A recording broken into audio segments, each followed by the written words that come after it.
We are back, and last night the wife and I checked out a Jurassic World Dominion, which I skipped in the theater. There was a lot of mixed reviews, but the movie did really well financially, and I just kind of was like, when I started hearing the buzz and some of the negative stuff, I was like, you know what? I think I'll just wait until it is on streaming.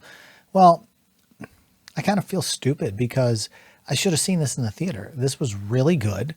I enjoyed the fact that they brought back the original characters, which I knew from the previews and stuff like that. I thought Bryce Dallas Howard did a fantastic job, as usual. And I think I remember she was might have been pregnant during a lot of the filming or some of the filming. And so, to be able to do that and then make the movie is pretty cool. Chris Pratt was Chris Pratt. So, he's been the one thing that's been pretty cool throughout these particular films. Laura Dern was great. Seeing Jeff Goldblum come back and Sam Neill, it was nice to have that nostalgia peppered in there. DeWanda Wise was great as her character, the pilot who flies the plane.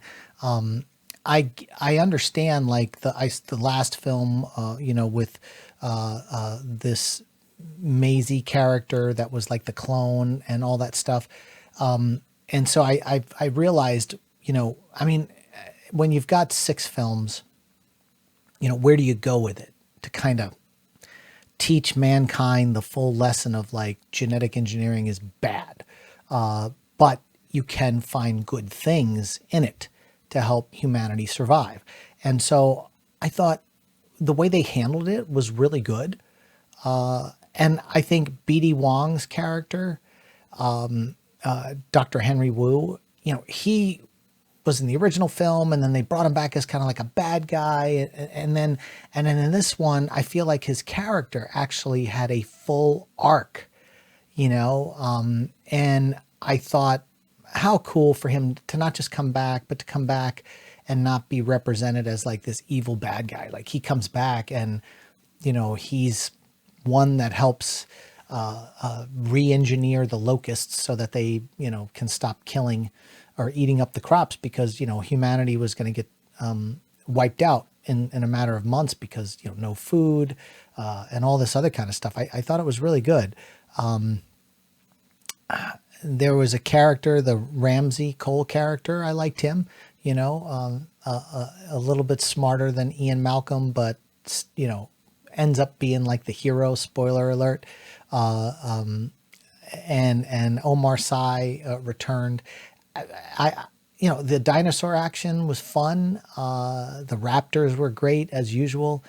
There was a couple of CGI moments in the beginning of the film when they were going through the montage stuff of where animals have been fitting into society and stuff. And there was this shot of a train and this small baby off to the side, one of those ones that ram and have the head armor, and it looked really bad. And I was like, I hope the whole movie doesn't look like this.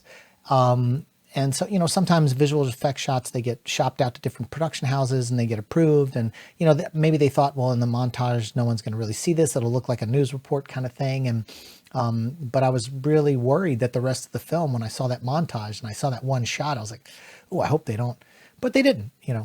The movie looked good. I still feel like there are the moments when you can tell it's animatronic puppetry, feel the most real to me. And I know even with the Gigasaurus or whatever the big one was, his name, I can't remember, but I remember seeing some behind the scenes stuff where they had just a head and part of a neck on a gimbal for some of the scenes. Those scenes look good. And then, it's just I just feel like we need more.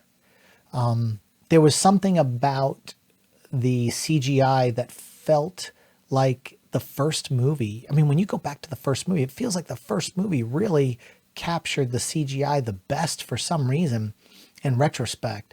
But maybe there are some places where it was probably a little, I'd have to go back and watch, but I feel like, maybe they're not doing enough render time or something with things, or, what it might be. The CGI environments in some of the scenes have a lot of CGI smoke effect or CGI fog. And sometimes for me as a viewer, that pulls me out of it and makes the dinosaur effects look worse than maybe what they are. So yeah, sometimes like, but I get it. Like you can't have a CGI dinosaur walking through fog, and you can't have that practical on set because the dinosaur wouldn't be parting the fog and having it swirl the way it's supposed to. But when they add those elements in CGI, it doesn't look exactly real. It's my biggest gripe, is CGI environments, when they do that, when they add elements like that. But I enjoyed the locust kind of thing that was going on. It was a cool little sub story, but it was actually like the main story. I mean, the dinosaurs were all there, but I mean, honestly, like where do you go with the storyline? So this was really a good take to take it in a different direction where, you know, you got, it's almost like Monsanto, you know, you got a evil company that, you know, the only crops that are surviving are the ones that are genetically engineered, you know, so it's like people are controlling the food supply, where, you know, you kind of hear stories of other people's crops not doing well even now compared to the ones that are modified.